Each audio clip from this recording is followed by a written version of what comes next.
Imagine a town in the heart of America, a place where the chicken plants run 24 hours a day, where the schools are filling up with children who speak Spanish and Haitian Creole, and where the local economy depends entirely on one thing: foreign workers showing up every single morning. Now imagine what happens when they stop coming. That's not a hypothetical. That's happening right now in North Alabama.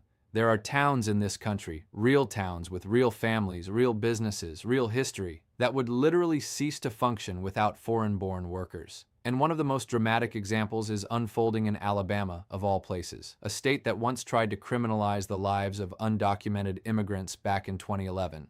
A deep red state that today finds itself in a stunning contradiction. Its own economy cannot survive without the very people its politicians have spent years trying to push out.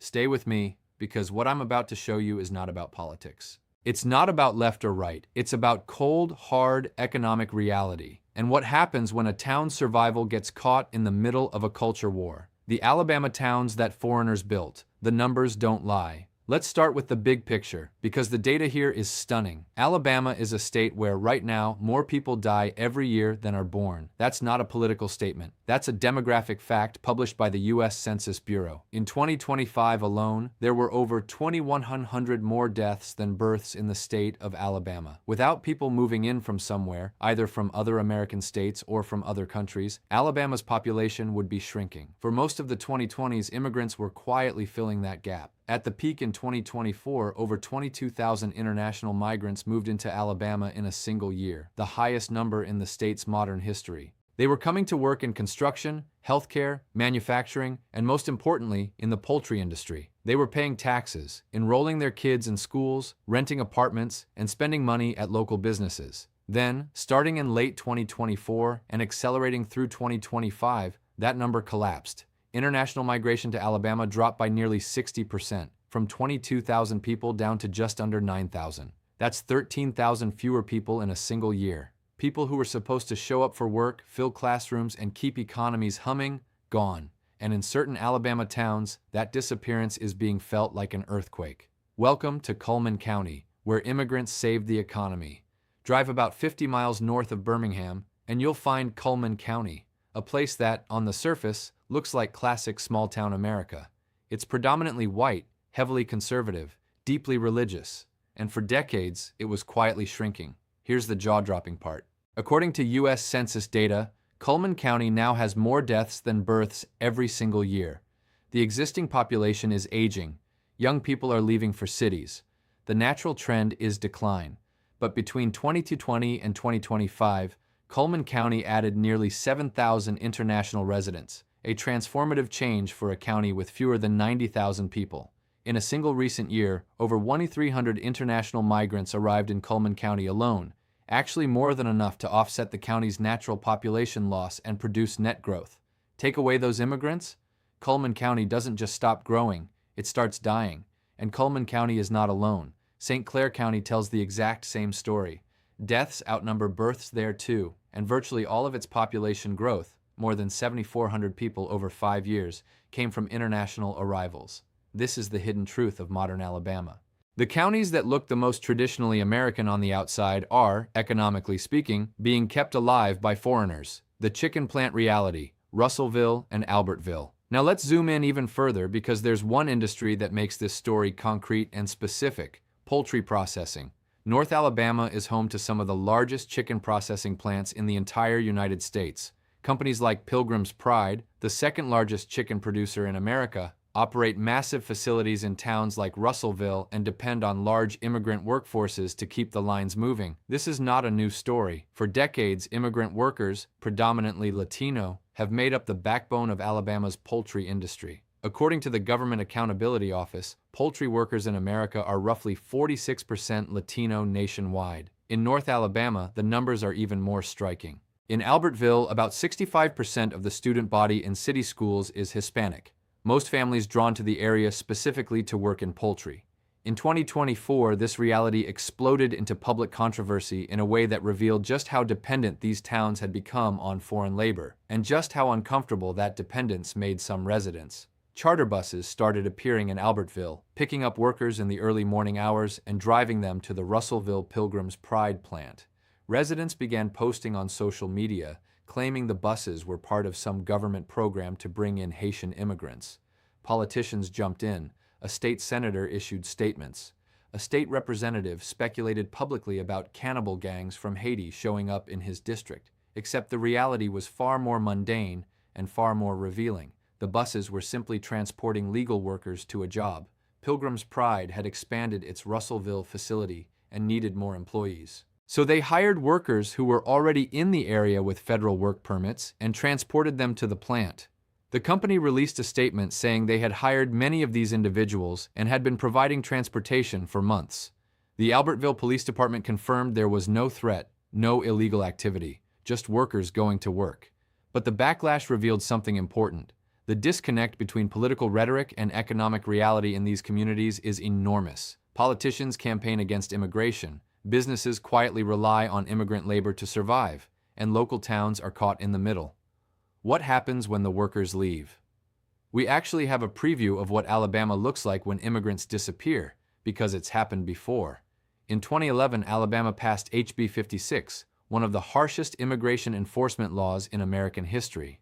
It required police to check immigration status during traffic stops, made it a crime to rent housing to undocumented immigrants, and even banned undocumented children from attending public schools. The result? Immigrant workers fled the state almost overnight. Farmers watched their crops rot in the fields because there was no one left to harvest them. Poultry plants struggled to find workers. Construction projects stalled. The very jobs that politicians promised would go back to American workers went largely unfilled, because the work was too physically demanding, too low paying, and located in rural areas where unemployed Americans simply weren't willing to relocate. NBC News reported at the time that Alabama's strict immigration law was supposed to be a job creation bill, and that early indications showed the plan was backfiring.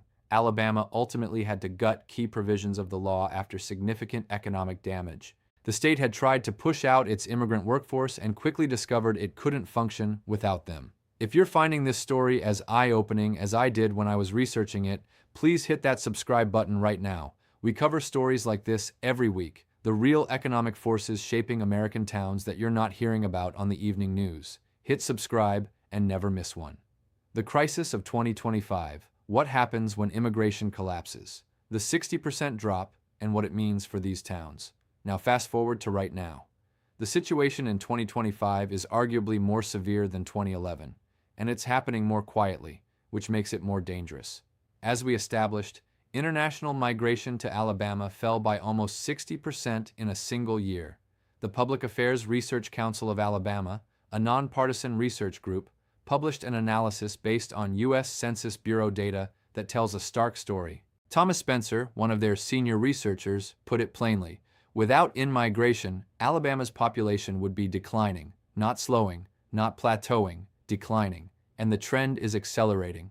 Spencer specifically noted that the Trump administration's immigration enforcement policies, including dramatic increases in deportations, are a major driver.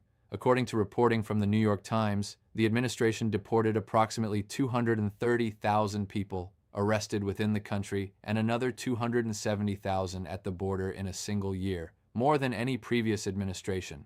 For Alabama's towns that depend on immigrant labor, those aren't just numbers. Each one represents a worker who's no longer clocking in at the chicken plant, no longer paying rent, no longer sending their kids to school, no longer buying groceries at the local store. The Jefferson County paradox. Here's a case study that perfectly illustrates the paradox these Alabama communities find themselves in. Jefferson County, home to Birmingham, has been experiencing something economists are struggling to explain publicly because the politics are so charged. The county still attracts Americans from other states. Births still outnumber deaths, and yet Jefferson County is shrinking. Why? Because between 2020 and 2025, Jefferson County lost an estimated 17,180 international migrants, the largest such loss of any county in Alabama. Nearly 3,000 of those departures came in the most recent year alone. That single factor is large enough to wipe out all of the county's gains from births and domestic in-migration combined. International migrants aren't just filling jobs in Jefferson County. They were, mathematically, the margin between growth and decline. And now that margin is gone. Rural Alabama, the place is already dying. If the suburbs of Birmingham are under stress, imagine what's happening in rural Alabama, places like Selma in Dallas County that were already declining before any of this. Dallas County has lost a net of 5,000 people between 2010 and 2020 alone. Selma, once a city of enormous historical significance to American civil rights, is watching empty homes, empty buildings, and empty businesses multiply year by year. Researchers at the University of Alabama have studied this for years. Nyesha Black, who leads demographic research there, said something that should stop every Alabamian in their tracks. If it were not for migration, the state of Alabama would not be growing. Not growing faster, not keeping pace, not staying competitive, not growing at all. And the most brutal part? Black has also noted that immigration could be the answer for dying rural communities. But in a state that spent years politically hostile to immigration, few policymakers even want to have that conversation. If the state of Alabama does not want immigrants, then they are also saying no to other things, whether they realize it or not, she said. The worker shortfall. No one is talking about. Here's another piece of data that should be required reading for every policymaker in Alabama, and frankly, in America. According to Alabama's own labor market data, Cullman County, one of the counties most transformed by international migration, is projected to face a worker shortfall of nearly 2,700 people by 2032, growing to over 5,000 by 2040. The county's jobs are growing faster than its working-age population can fill them. That's with immigration. Imagine what those numbers look like without it. Manufacturing, the backbone of places like Cullman, Russellville, and dozens of other small Alabama towns, is already struggling to find workers. The median age in these communities is over 40. Young workers aren't staying. And the industries that built these towns, chicken plants, textile mills, auto parts manufacturers, are operating at reduced capacity because they simply don't have enough people. International migrants, particularly from Latin America and more recently from Haiti, were filling those roles. They were doing the jobs. And now, as immigration enforcement tightens and new arrivals slow to a trickle, plant managers are staring at a labor crisis with no obvious solution. The schools tell the story. Want to know the canary in the coal mine for whether a small American town is economically viable? Look at its schools. In Albertville, about 65% of students are Hispanic, the children of families who came to work in poultry and stayed to build lives. Another 35% of students are classified as English language learners. Those numbers reflect decades of immigrant families planting roots in a community, but the school superintendent is already sounding alarms. When new immigrant families stop arriving, school enrollment drops. When enrollment drops, the district gets less state funding. When funding drops, teachers get laid off, programs get cut, and the school deteriorates. When the school deteriorates, existing families with choices start leaving. This is the death spiral of a small American town, and it starts the moment the immigrant workforce stops replenishing itself.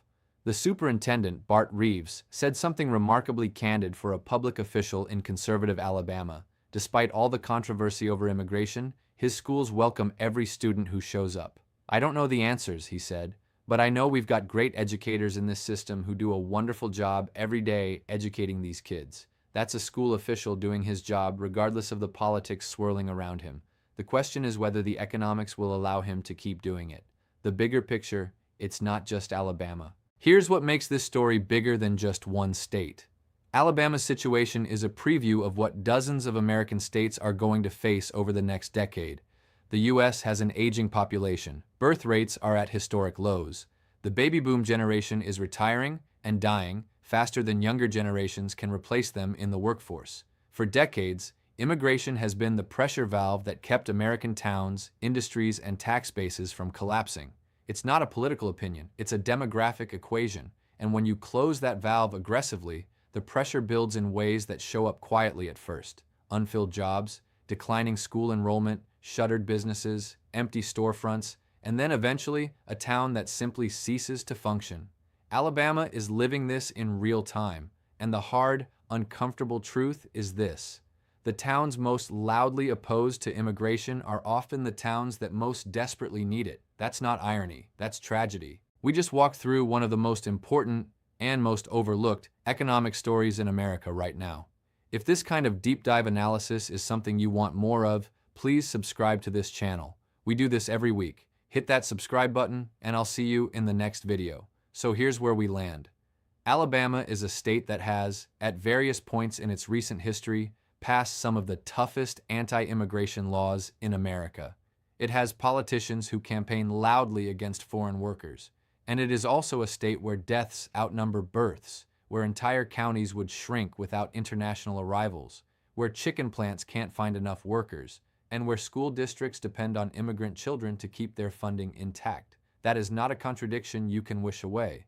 That is the reality of 21st century America, where demographic decline and economic necessity are on a collision course with political rhetoric.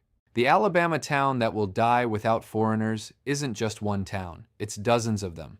And they don't know it yet. If this video made you think, please subscribe to this channel. Every week, we break down the real economic and demographic forces reshaping American communities, the stories that don't fit neatly into a political narrative but matter enormously to real people's lives. And if this video hit close to home for you, whether you live in Alabama or in a similar community somewhere else in America, drop a comment below. Tell me what you're seeing in your town. Are businesses struggling to find workers? Are schools growing or shrinking? I read every comment. Share this video with someone who needs to see it, someone who thinks the answer to these questions is simple, because as Alabama is proving right now, it is anything but. I'll see you in the next one.